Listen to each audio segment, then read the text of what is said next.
রাতে ঘুমিয়েছিলাম, হঠাৎ অনুভব করলাম আমার ঘরে প্রচন্ড রকমের বাতাস বইছে।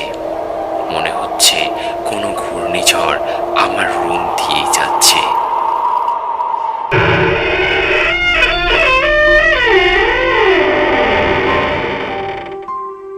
মনে হলো কোনো ছায়া মূর্তি যেন আমার দিকে এগিয়ে আসছে।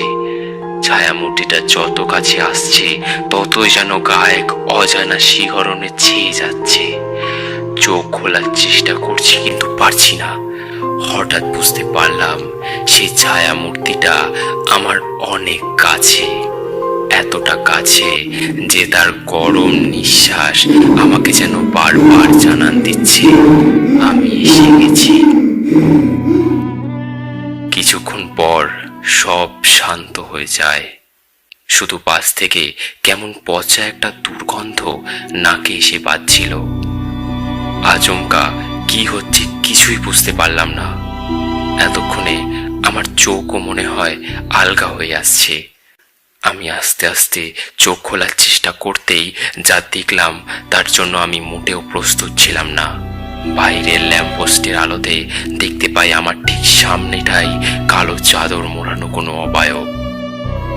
শরীরের কালো লোমগুলো মাটি ছুঁয়েছে, মুখ দিয়ে অজস্র রক্ত বেরোচ্ছে। তার হাতের দিকে তাকাতেই আমি আর নিজেকে ধরে রাখতে পারছি না।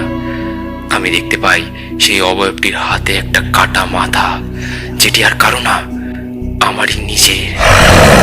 হঠাৎ আবার বিকট শব্দে ওপরে তাকাতেই দেখি সেই অবয়বটি আমার দিকে তাকিয়ে বিশ্রীভাবে রক্তমাখা দাঁতগুলো বের করে বিকট শব্দ করে হাসছে।